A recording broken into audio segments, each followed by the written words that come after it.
vamos a meternos en una historia fascinante. Una que, aunque no lo parezca, es más vieja que la mayoría de los países que conocemos. Hablamos del derecho comercial. Vamos a seguirle la pista, desde las antiguas caravanas de mercaderes hasta cómo terminó todo unificado en el Código Argentino actual. Es un viaje larguísimo, de miles de años, que básicamente explica las reglas de cómo hacemos negocios hoy en día. Y es que es así tal cual. A ver, pensemos en esto. Mucho antes de que existieran las fronteras y las banderas que vemos hoy, la gente ya estaba comerciando, ya intercambiaban cosas, y para eso, sí o sí, necesitaban reglas. Hay una idea, la del Homo economicus, que dice que somos seres económicos por naturaleza. Y la verdad tiene sentido. El comercio parece estar en nuestro ADN. Bueno, para que nos hagamos una idea de qué tan atrás nos vamos, miremos algunos ejemplos. Allá por el 1754 a.C., en Babilonia, el famoso Código de Hammurabi ya tenía reglas sobre sociedades y depósitos. Increíble. Saltamos en el tiempo, y en China, por el siglo XIII, ya usaban la contabilidad de doble cuenta, algo que hoy es fundamental. Y ni hablar de los romanos, que crearon el derecho marcario para saber de quién era cada producto. Ahora, lo clave es que en ese entonces no existía algo como derecho comercial. Todo esto era parte del derecho común, o sea, las mismas leyes para todo el mundo. Bien, entonces, la gran pregunta es, ¿en qué momento se separaron los caminos? ¿Cuándo el derecho de los comerciantes empezó a ser, algo propio, con sus propias reglas? El momento clave, el punto de quiebre, fue la caída del Imperio Romano de Occidente. Imagínense, de repente toda la unidad jurídica que Roma había impuesto en Europa se vino abajo, se fracturó. Con las invasiones bárbaras, todo se volvió un caos, un lugar súper inseguro para comerciar. Era evidente que hacía falta un sistema nuevo. Y ese nuevo sistema no vino de un rey, vino de la gente, de una nueva clase social. Miren, en el siglo XI, con las cruzadas, el comercio como que revive. Empiezan a formarse burgos, que eran ciudades nuevas fuera del sistema feudal, y de los burgos nacen los burgueses. Esta gente era distinta.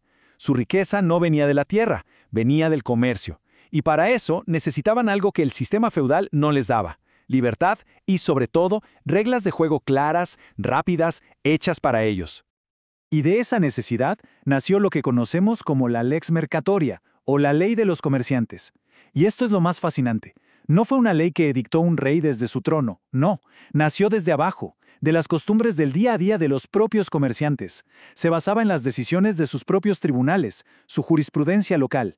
Era literalmente un derecho hecho por y para ellos, basado en cómo funcionaban los negocios de verdad.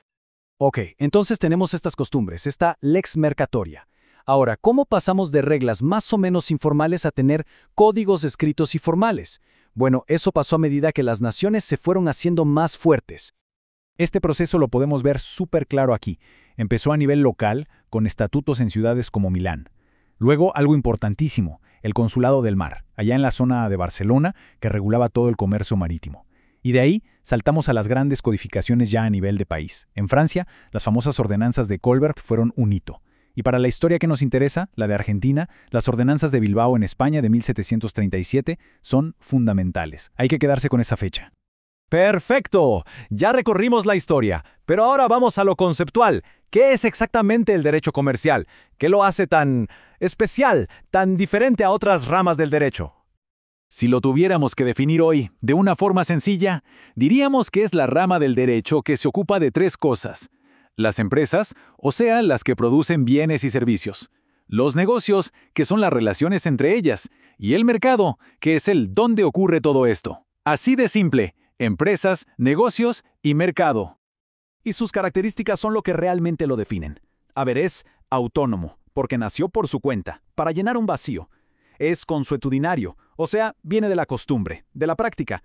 Es súper progresivo, porque el comercio cambia todos los días y la ley tiene que correr detrás. Y por último, tiende a ser universal y flexible. ¿Por qué? Porque el comercio cruza fronteras y necesita soluciones rápidas, no trámites eternos. Toda esta evolución se puede resumir en 4 grandes etapas, que son como 4 preguntas distintas. Al principio, la ley se fijaba en el quién. ¿Eras comerciante? Entonces se te aplicaba esta ley. Después, el foco cambió al qué. No importaba quién eras, sino qué hacías, el famoso acto de comercio. Más adelante, la pregunta fue el cómo.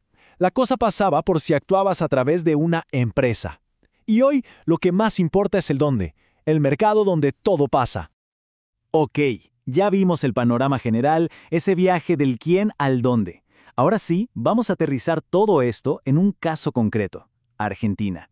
Veamos cómo fue esta historia en el país. Bueno, como es lógico, durante la colonia acá se aplicaban las leyes de España. No hay mucha vuelta que darle. Y para el comercio, la ley principal eran las ordenanzas de Bilbao. ¿Se acuerdan que las mencionamos? Bueno, esas eran las que mandaban acá. El camino para tener un código propio fue paso a paso. Un primer avance fue crear el Consulado de Comercio de Buenos Aires, allá por 1794. Pero el salto de verdad vino después de la independencia. En 1859, Buenos Aires, que en ese momento estaba separada del resto del país, saca su propio Código de Comercio. Y acá viene lo interesante. 3 años después, en el 62, cuando el país se unifica, ese mismo código se adopta para toda la nación. Unos años más tarde, en el 89, hubo que hacerle una reforma importante para que no se contradijera con el Código Civil. Y con eso llegamos al capítulo más reciente de esta historia, y quizás el más revolucionario de todos, la Gran Unificación. Hablamos del momento en que los dos grandes ríos del derecho privado, el civil y el comercial, se juntaron en uno solo. Una decisión enorme, pensada para modernizar y simplificar las reglas de juego. Esto que vemos acá lo explica perfecto. Durante más de un siglo, Argentina vivió con dos códigos separados. El civil por un lado, el de comercio por el otro. Como dos vías paralelas. Pero desde 2015, eso se acabó. Esos dos ríos ahora son uno solo. El Código Civil y Comercial de la Nación. Se terminó esa doble regulación que muchas veces complicaba las cosas y ya no tenía mucho sentido para la velocidad de los negocios de hoy. Y este cambio tremendo tiene nombre y apellido, o mejor dicho, un número. Ley 26.994. Ese es el número que hay que recordar, el que marca un antes y un después en el derecho privado del país. Bueno, y en la práctica, ¿qué significó todo esto? Lo primero y más llamativo es que desaparecen esas figuras históricas. Legalmente ya no existe el comerciante como categoría ni el concepto de acto de comercio. Ahora el foco está puesto en la actividad económica organizada. Pero, y esto es súper importante, que desaparezcan las palabras no significa que desaparezca el contenido. La materia comercial, las reglas para los negocios, siguen ahí, solo que ahora están adentro de este nuevo código unificado. Y todo esto nos deja con una pregunta final, una para pensar. Si eliminamos las categorías que le dieron origen, el comerciante, el acto de comercio, ¿significa que el derecho comercial desapareció? ¿O será que simplemente cambió de piel, una vez más? Quizás solo estamos viendo la última etapa de su evolución, adaptándose al siglo XXI, como, la verdad, lo hizo siempre a lo largo de su historia. Una pregunta clave sobre cómo una ley puede estar en realidad siempre en movimiento.